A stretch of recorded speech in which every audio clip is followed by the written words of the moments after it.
Micro crochet looks incredibly intimidating, from those tiny hooks and those even tinier threads to create super tiny stitches. In today's video, I'm going to be sharing with you some tips and tricks along with some recommended tools if you've ever fancied giving it a go. I'll also be sharing my own experience of stitching something up micro-sized. The micro crochet trend has been going for a little while now, and if like me you thought, nah, not for me, I'm quite happy with my chunky wool and a 6mm crochet hook, this video is 100% for you. I'm going to be breaking this technique down so it doesn't look as intimidating, and it certainly isn't an advanced technique. I just want to show you that pretty much any project you have can be worked up in micro crochet. I'm also going to be making my own tiny project by recreating my little heart into a pair of earrings in preparation for the Northwest Winter Wool Festival. So what is micro crochet? Essentially, micro crochet is just crochet worked with a smaller hook and a smaller thread of yarn or cotton. You'll see it most commonly used for lace work, jewellery, accessories, even miniature decorative pieces. The thing to remember is that with micro crochet, even though it's smaller, it actually takes a little bit more care and attention to get those stitches perfect. What I'm hoping is that it will allow me to slow down when I'm making my projects and enjoy the process that little bit more. Whatever your crochet level, you can give this technique a go, and I think that's what's so fun about it. We're going to start by talking about crochet thread. You may well have heard people talking about different numbers like 20, 40, etc. and wondered what on earth they're going on about. And I think it sometimes feels like the most confusing part of all of this. The most important thing to remember when it comes to crochet thread is that they are given numbers, and that represents the size of the thread. Very simply, the bigger the number, the thinner the thread. If, like me, you are new to micro crochet, I would recommend looking out for threads that are a size 10 or a size 20. Even though they seem like they've got massive numbers, they're actually on the bigger scale of the crochet thread sizing. These are still small, but you can see them a little bit easier, especially if you are working with them in good light. If you remember, over the course of the previous year, I was finishing up a lace tablecloth for someone that could no longer crochet due to arthritis, and she very generously gifted me a whole box of different weight threads and crochet hooks to give some of these techniques a go. She also included some amazing vintage patterns. I'm going to showcase some of those patterns for you a little bit later, as in what they look like, not making them, along with showing you some of the threads that she gifted me. So these threads are quite old, and they're from a company called Coates. What I really like is the origin of this company is actually from Paisley in Scotland, and my mum is half Scottish, and she may well have worked for Coates. I've heard that name before, way back when, in the 60s or 70s. You can see in this box that I have a few different colours and a few different weights. Some of these have been used, they are gifted, and I'm not in no way disappointed with that. So I have a 20, a 40 and a 60. So that 60 is really quite tiny. I think the 20 threads are definitely a little bit easier to see, and I think are going to be a little bit easier to work with. You may also have seen people crocheting with sewing thread and embroidery threads, and that for me is like super micro crochet. I was very lucky when I went to the Yorkshire Yarn Festival back in 2024. I picked up these really cute granny square earrings that were handmade by Steffi Glaves. I would consider Steffi probably one of the most knowledgeable people about micro crochet, and she has an amazing book that I've linked in the description box below for you. It's an affiliate link, so if you purchase anything, blah blah blah. But if you want to give micro crochet a go, I would recommend finding something that is a 20 thread. Start from there and work your way down to smaller hooks and thinner yarn. One of my things for 2026 is to use the tools I already have. And again, I think I got this, well, I say I got it. My husband bought me this, I think in 2024, after I'd been showing him my super cute granny earrings. And this is the lace set from Tulip. So this kit comes with 8 different crochet hooks, and the smallest crochet hook is a 0.5, and you'll notice that they have these wonderful covers on them, And that is because these hooks can be very, very sharp. I have seen stories of where people have been injured by them, because if you leave one of these sat on your sofa without its cover on and you sit on it, unfortunately, it is likely to penetrate your skin. I've heard about people getting them in their knees, so please be very careful with the smaller crochet hooks. If they have a protected cover, there is a reason for it. Micro crochet as a rule is worked with steel crochet hooks. That's because it's obviously one of the strongest materials in the world. And unlike the aluminium hooks that we are used to that can bend, and we do bend them over time, the steel hooks tend to not bend in the slightest. Obviously, if you bend them hard enough, they will, but it's one of the strongest things. Crochet hooks can go down even smaller than the size hooks that I have here. If you're just looking to give this technique a go, you can start with a 2mm hook or even a 1.5mm hook to try it out with a 20 thread. You don't have to buy a whole set to give this a go. You just need to be brave and buy a smaller hook and give it a go. I've just remembered this other box that I was gifted from the lady who can no longer crochet, and the reason I remembered is because there's this little tin of hooks. Oh, I'll come back to you. Should we have a look to see what's inside all of this?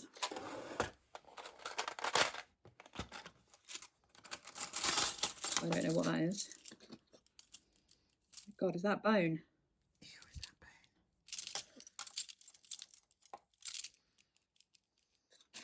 Perhaps these were in here because they weren't her favourites.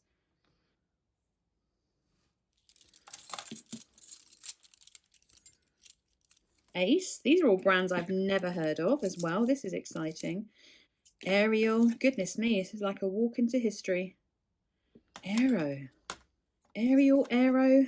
There's another arrow hook. No idea. So there are definitely one lace hook in there, maybe two.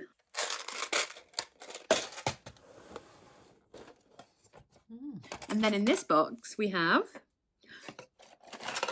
real steels. They are tiny. I'm trying to see if we have anything smaller than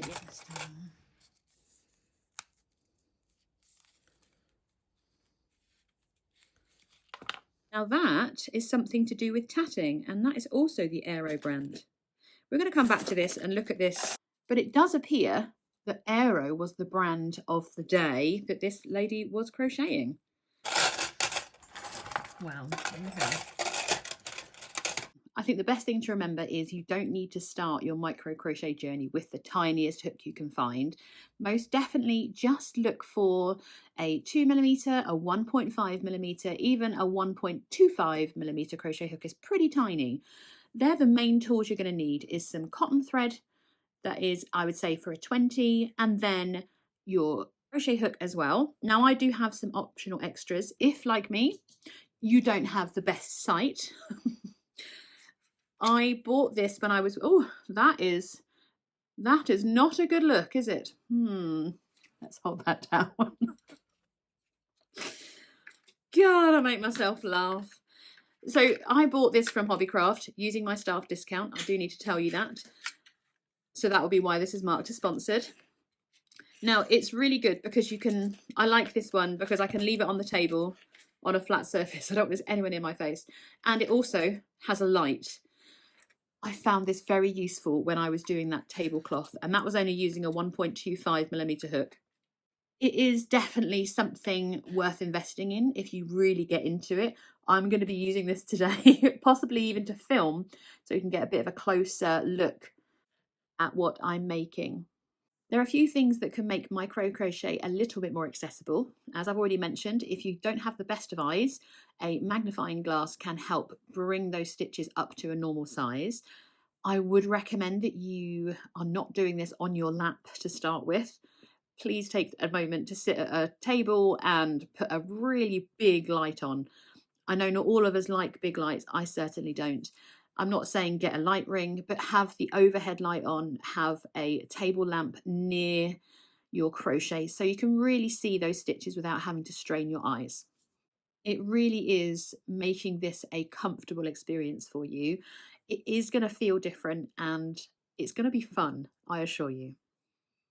So for my first micro crochet project, I am going to be stitching up my granny heart. I really want to make them into earrings like one of my testers did. On the screen, you're going to see Effie's earrings that she made. I have bought the earring hooky things and some jump rings in preparation. I'm going to have these finished because I have a yarn show on Valentine's weekend, and I think it would be so cute to be able to wear those hearts. I think it's a great pattern choice to give micro crochet a go because it starts off with that traditional granny square element. We're going to get round one done without giving it too much thought, and then the next round we are working into chain spaces to build up the shape of the heart. And if you've already made one of my granny hearts using the video tutorial, you can follow that and just make it using smaller hook and a smaller yarn. I'm going to do a demonstration and I'm not nervous about this at all. So I'm going to grab my 1.25 hook and some 20 gauge. I hope that that's not 20. That is 20. Some 20 thread, and I'm going to stitch up one of my hearts and hopefully you can see what I'm doing.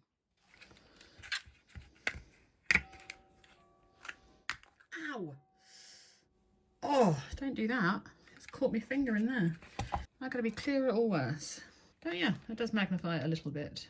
Sorry about the light reflecting. And we are using the 1.25, which is ridiculously tiny. So I'm going to stitch up my tiny heart, and as you watch me try and remember that it's not supposed to be rushed and it's supposed to all be calm and lovely. Should we try and do a magic circle? Excuse the state of my nails. I have not had a manicure in forever. Okay, we have a magic circle. I'm going to start with that chain of 3. 1, 2, and 3. I want to work over the end as normal.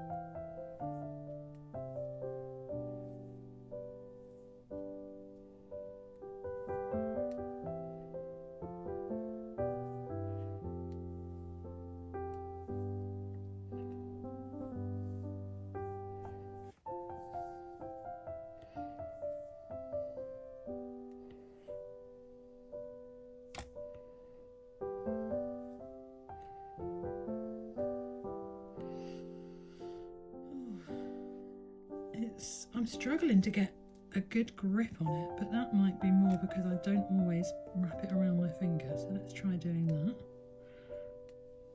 This is the last US double for this granny square, first round. Let's do the corner and close this magic circle. Do we think this is going to stay closed? Because you know I never normally do a magic circle for a granny square.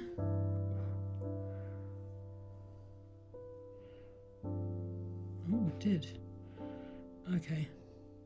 I hope you can see that. Need to slip stitch to the top of the chain 3.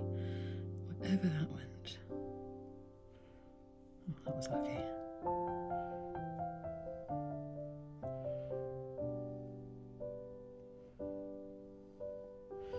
So there we are, little teeny tiny granny square. And when you compare, that is the size of that whole granny square earring I've got. Goodness knows what size hook and thread we used with that.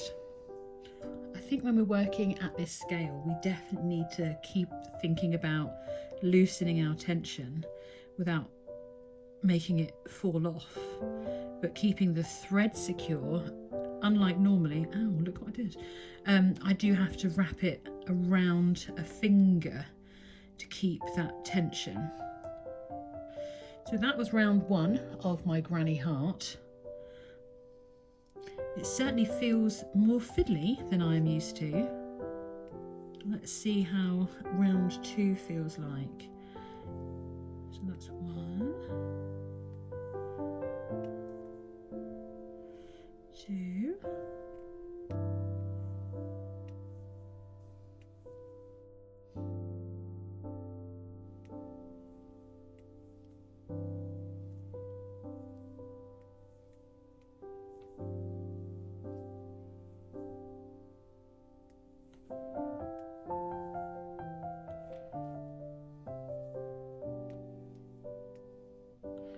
And that's the top of the heart.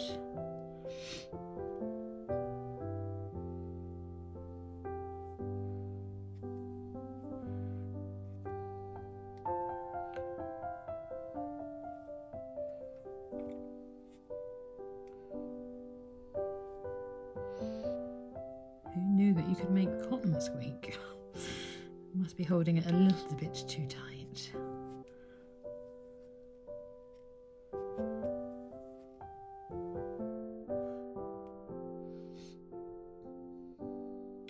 At least with this size you can still see the holes of the stitches that you're supposed to be working into, which is kind of useful.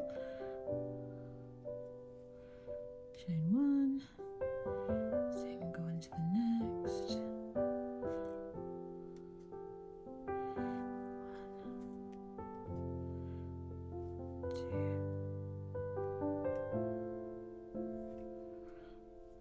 2. Oof, okay. Oh, that's now fallen off the back of the table. That's fun.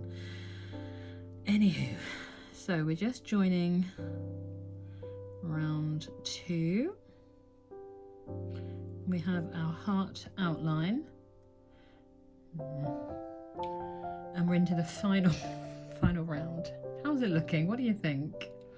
I think some of the most common frustrations that we might find with micro crochet is a tight tension, trying to get it right, and stressing. Our tension might be a little bit tighter. You might have heard mine squeaking a little bit earlier. That's perfectly normal when we're learning something, isn't it, I suppose? But like when we were learning to crochet, I guess those issues will ease with time. I'm not going to lie, this is a little bit easier than I thought it would be. It probably helps that I'm using a pattern that I am very familiar with. And I think at this size, especially with the magnifying glass, I can see my stitches, which is obviously an absolute bonus. And I'd be interested to see how even the tension turns out on this shape, because obviously I know I can make it. I've made loads of these hearts. So I want to see if it comes out as well. And 4. Should we have a little look? Oh, actually that's looking pretty good, isn't it? And then we're down to singles. I wonder if I'll be able to find my chain 1. Right.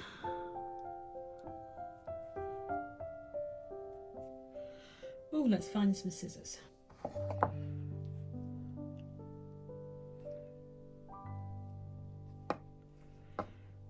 And there we are.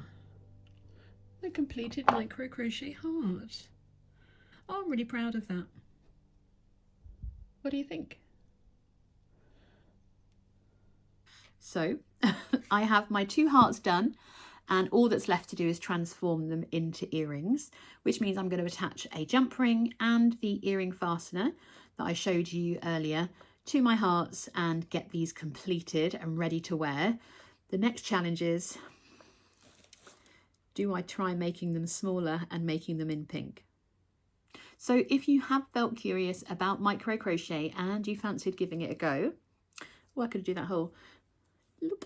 I hope that this video has done nothing more than inspire you to try it and to prove that it doesn't have to be perfect.